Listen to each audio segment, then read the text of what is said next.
All right, man, peace. So, word around the campfire is that the Cleveland Cavaliers are looking to possibly package Isaiah Thomas in a deal for Kemba Walker. Of course, they're going to talk about it, and I'm going to chime in.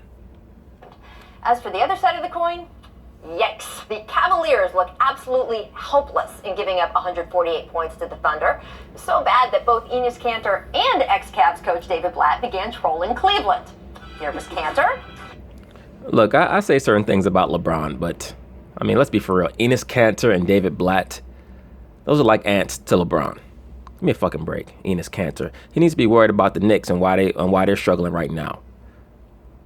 Nice little strive for greatness hashtag there. Blatt was all the way in Turkey coaching an all-star game. That didn't stop him from saying he hoped his team, quote, wouldn't give up as many points as the Cavs gave up last night. Now, what city in Turkey does David Blatt coach? It must be Jive. Now, that quip was undermined a few hours later when Blatt's team did in fact give up 151 points. But still, it's noticeable that the Cavs seem such easy targets. And there's been a lot of how did we get here hand-wringing over in Cleveland, but the path seems pretty simple. We already know how they got there in Cleveland. LeBron James thinks that everything has to revolve around him. He was not willing to accept the fact that even though he is a basketball genius, geniuses are like supernovas. They're extremely bright, and when they explode, they destroy everything around them. You cannot have a long-term situation with LeBron. There really is no fix with him. That's why he has to move on. He has to move on because his personality is so explosive. It's so bombastic. And I'm not even just talking about from a lack of control perspective. He just everything that's around him, he just absorbs it like a black hole. And after a while, that's why certain people just want to get away. And that clearly, to me, was the issue with him and Kyrie. Dan Gilbert decided to part ways with GM David Griffin, the guy who had kept the peace between LeBron and Kyrie for at least the last couple years. Just weeks later, Kyrie makes his trade request. And not only do Gilbert and new GM Kobe Altman decide to honor it, something I'm going to keep noting, they didn't have to do. You don't know what they had to do. You have no idea what Kyrie Irving said to them when he went into their office. I still believe that he told them that if they did not trade him to a certain team, that he was going to retire. It's just my opinion. Kyrie comes off as that type of a person, who, when he feels like he's being backed into a corner and forced to conform, he's going to let them know that, no, I don't need this and I don't need you. The way they decided to honor it is by dealing their second best player to their closest rival in the East in exchange for pieces that, hey, at least so far, have not helped them succeed. And by the way, if you think things are bad now, keep in mind, entering Saturday, the Cavs had actually played the NBA's second easiest schedule. That can be a good thing and a bad thing.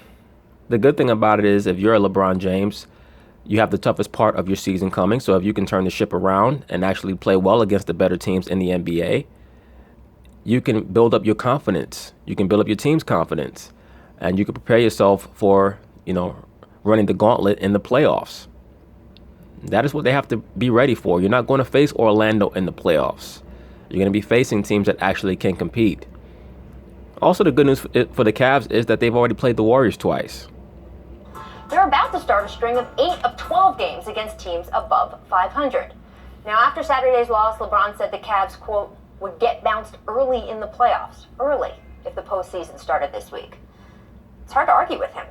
Now, a lot can happen between now and June, but Warriors-Cavs Part 4, suddenly feeling very far away. Bye. I don't think it's feeling that far away. I think that when you view what the Cavs are going through in context with what they've gone through in the last 3 years, you understand that there's a possibility that they can turn it around.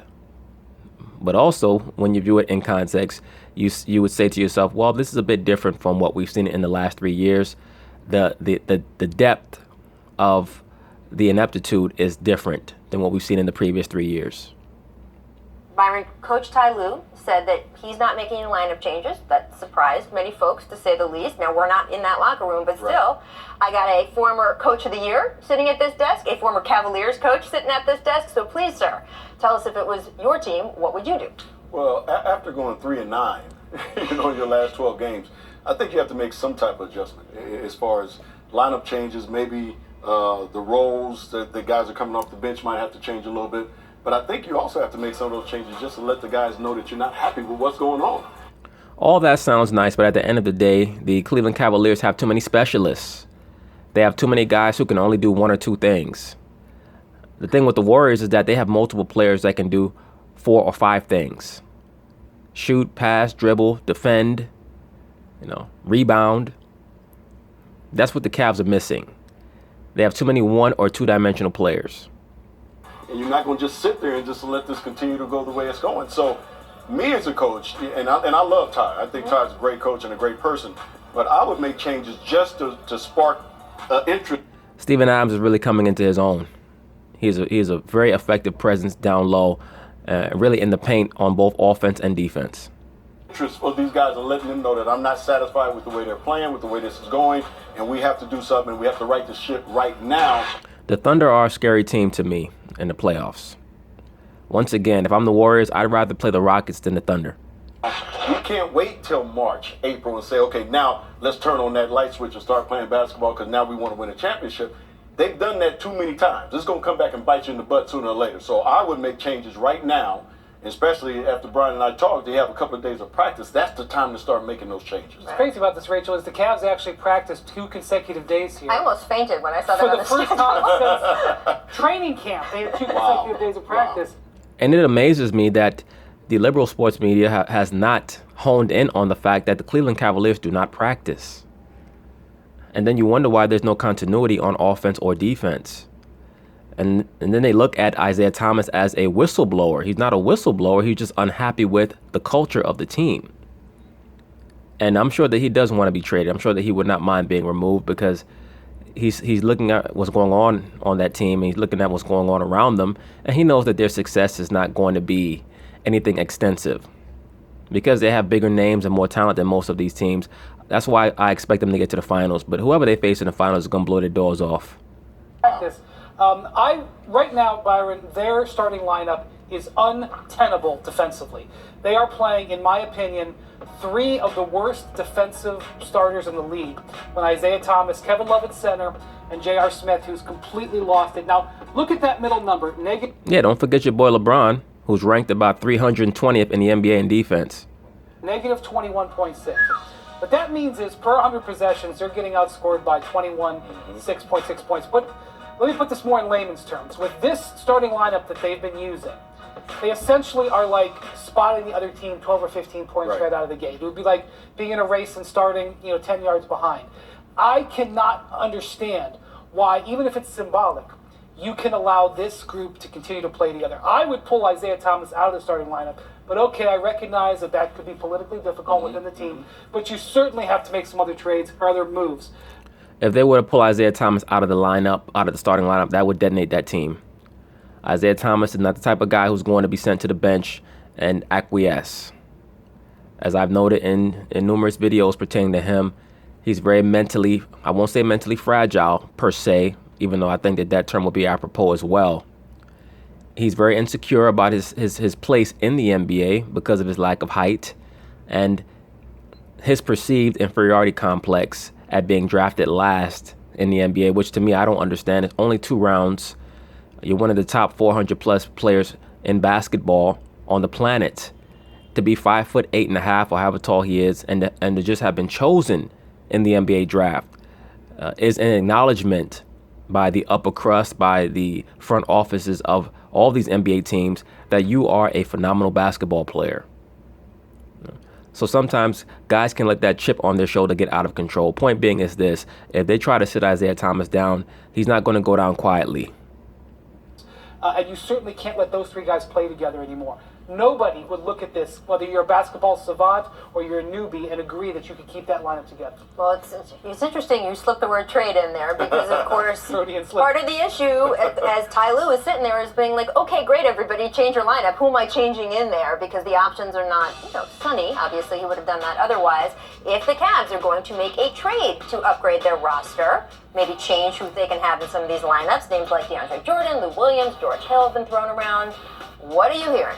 First off, yes, the Cavs have had discussions about George Hill. In fact, the Sacramento Kings are having talks with other teams right now to clear roster spots. Some of their younger players who they want to send away, because I think they're getting poised to make a deal where they would send George Hill out and bring some players back in.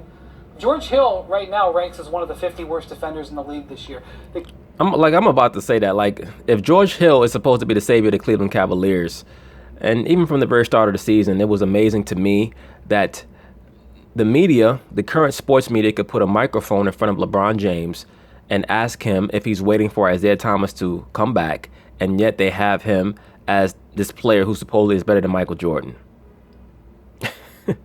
And I stated at the time, it's like if they had put a microphone in front of Michael Jordan's face and asked him, are you guys waiting for B.J. Armstrong to come back in order to start playing well? The Kings are the only team in the league that are worse defensively than the Cavs. George Hill's part of the problem. Lou Williams statistically ranks as the second worst defender in the league. Either of those two guys, not optional. I'm going to go to a Pat Riley line, Byron. I don't know if you heard it when you played for him. I heard it when I covered the Heat. You have to be an active participant in your own rescue. I agree with that, not just in basketball, but in life.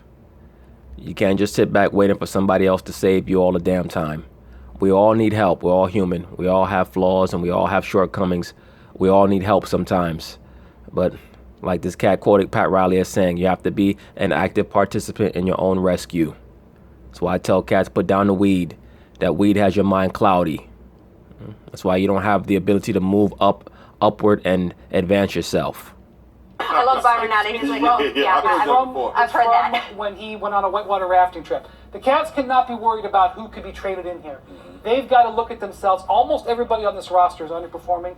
They've got to start playing better in general. And this is what Dwayne Wade's talking about.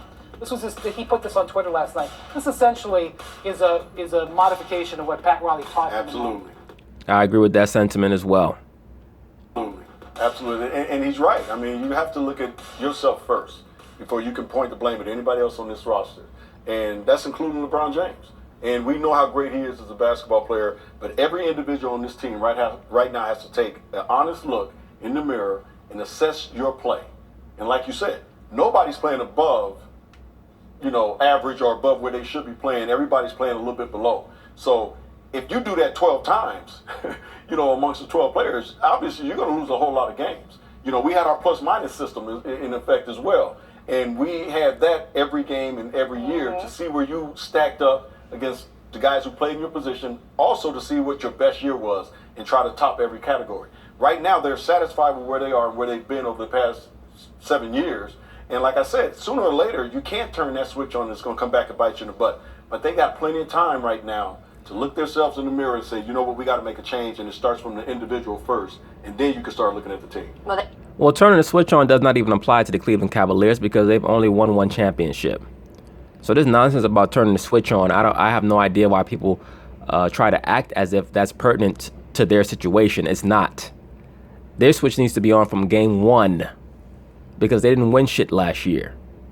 Well, they got plenty of time till the playoffs start. There's only 2.5 weeks before the trade deadline. The indication is they will make some move. I'm going to throw at you what our Hoop Collective podcast guru, Andrew Hahn, was trying to pub on Friday. This was the trade machine plug-in he was doing after Woj's report that the Hornets were shopping Kemba Walker in the hope of tagging also one of their more expensive contracts along with it, Nick Batum, one of their more expensive contracts. He also happens to be a pretty good wing player who can do some 3-and-D stuff. I mean, Kemba, obviously, in this position, would take Isaiah Thomas. You see him on the other side of that. I actually like this trade for Cleveland. I think this is a great trade for Cleveland if they were to make this trade happen, even though we see that this is just a fictional, quote-unquote, NBA trade machine. I think that if Cleveland is watching this, that this is something that they should certainly try to move forward with, because Kemba Walker is certainly better than anything that they have at the point guard position right now. He's going to defend, and he's going to come up big in clutch moments. The only thing with him is, once again, you have the LeBron James factor. And that's always going to be a problem for any point guard that they bring onto that team to play with him, because, once again, when you're playing with LeBron James, you must run the LeBron James system, because he's not good off the ball. I don't care what anybody says. There was a point in time where, and this is during the peak of his career, from 2012 through 2014 with Miami, where he was playing in the post. He played in the post, and he became a much better overall player. he has gone away from the post play and gone more back to the face-up game, I think trying to keep up with the young boys. And it has hurt a lot of his teammates because it's taken away from a lot from the ball movement, which hurts him when he tries to play with point guards. And if you notice, LeBron always has an issue on every team that he plays with the point guard. Kind of like how Shaq had an issue with the shooting guards. LeBron has had an issue with the point guards. You know, he had an issue with what's my man name, Mario Chalmers. He's always yelling, screaming at him. He's had an issue with Kyrie, and I think that pretty soon he's going to have an issue with IT. Point out a couple things. Number one, the Hornets had the opportunity and did not dispute Woj's report. Not that anybody would have doubted Woj. Kemba Walker is available. And the question is, with the Cavs and that deal is, would they consider making Isaiah Thomas available? I can tell you this. It's going very poorly with Isaiah and the Cavs right now. There's a lot of frustration within the team because he's a guy who shoots the ball a lot. He holds. I'm sure there's a lot of frustration on both sides. I'm sure there's a lot of frustration on Isaiah Thomas' side as well, which I already foresaw. Just his personality type, you know, he already had a sniff of being the alpha, and he does not want to go back to being a supporting cast member. Holds the ball a lot. And when he's averaging 30 points and shooting 45% from the field, as he did last year for the Celtics, and wasn't playing alongside future Hall of Famers, things went well, right? Now, please remember, Brian Windhorst is plugged into LeBron James. So when he says that there's frustration on Cleveland because he holds the ball a lot, I've watched a lot of Cleveland's games. I don't see Isaiah Thomas particularly holding the ball that much. He normally makes pretty quick decisions with it. The only person who holds the ball is LeBron. So if anyone would be upset about someone taking away possession time from him, it would be LeBron James. So I suspect that Brian Windhorst is subliminally stating that LeBron James does not like how Isaiah Thomas plays. Right now, there is a lot of frustration at the way Isaiah is playing on the team. And I wonder, even though it's so early in terms of his return from injury, as you mentioned, the deadline's coming up, I wonder if the Cavs would consider moving Isaiah, and would they put a call into the Hornets to see if they could figure out if they could get Kemba Walker? I think that they certainly should. If they were able to bring back Nicholas Batum and Kemba Walker for those bums, that'd be great for their team, and it'll also assist Charlotte because Charlotte's trying to become a bad team. Because the worst thing that you can be in the NBA is a middle of the road team when you don't already have a star, because you cannot even attract other stars to your team. Would you make that deal? I would, if I'm Cleveland. Also, I would make that the deal. Cavs' first-round pick would be in that deal. In that as deal, well. yeah. I don't know if you can see everything on the screen, but it's the Cavs' first-round pick, not the Brooklyn pick. Right. The Cavs can trade, by league rules, Byron, the Cavs can trade their first-round pick or the Nets pick, not both. Yeah, but I would make that deal I agree. I'll make that deal too. That deal makes a whole lot of sense for both teams. because of the fact that Kemba Walker is still very young, and we know he can score a lot like Isaiah, probably a little bit better on the defensive end, and we know that A lot better.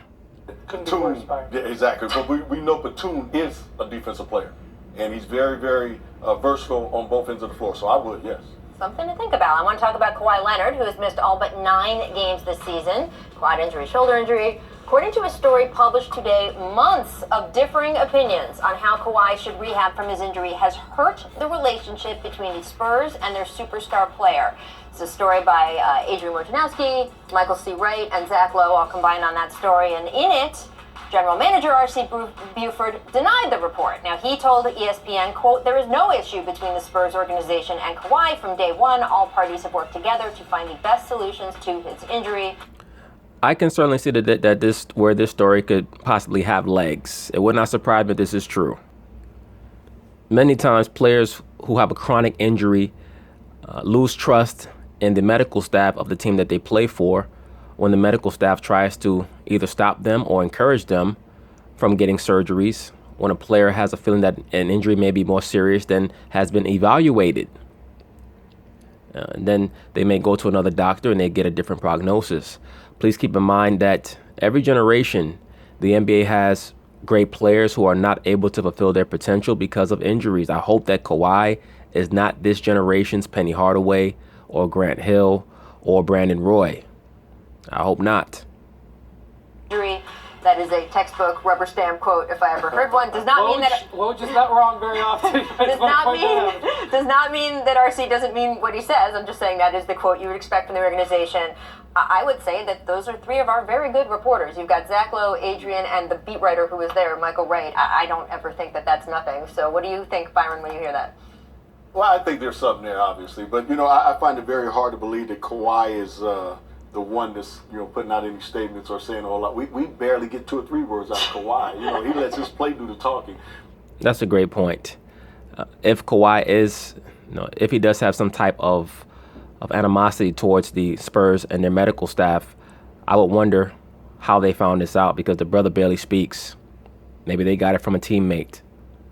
But I think that's assuming that the story is true or has any real validity to it.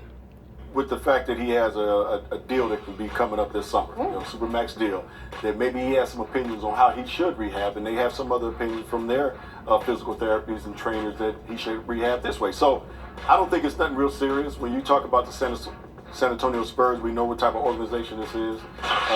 So I'm going to take it with a grain of salt, that there's probably a little bit of indifference going on as far as the way he should rehab. But as far as anything else, I think, this is going to be one of those things that kind of goes unnoticed, and everybody's going to be happy at the end of the day. It's an experienced NBA voice saying that. There is an underlying issue with the contract, and that's something that maybe an agent or a team of a player's team worries about. He is eligible, even if he doesn't play another game this year, to sign a 5-year, $219 million contract offer this summer. Supermax contract. Yeah. But How much? $219. But the Spurs... Yeah, that's crazy. That's over $40 million a year. Damn. Spurs don't have to offer it, and if Kawhi doesn't sign it, he then goes into a free agent season next year. So that is something that is sort of floating around the outside of how the Spurs need to execute with him during the season. Absolutely. The Spurs are always on their P's and Q's, and if on the periphery there could be a potential injury that could be debilitating for him for the remainder of his career, of course they want to make sure that he can come back fully healthy before they offer him a contract like that. Intrigue, and obviously they're changing the guard too in San Antonio this week with Tony Parker very gracefully saying it was his time to go to the bench.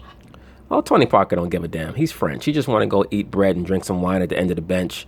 He come in with about 5 minutes left, flirt with some cheerleaders. He don't give a shit.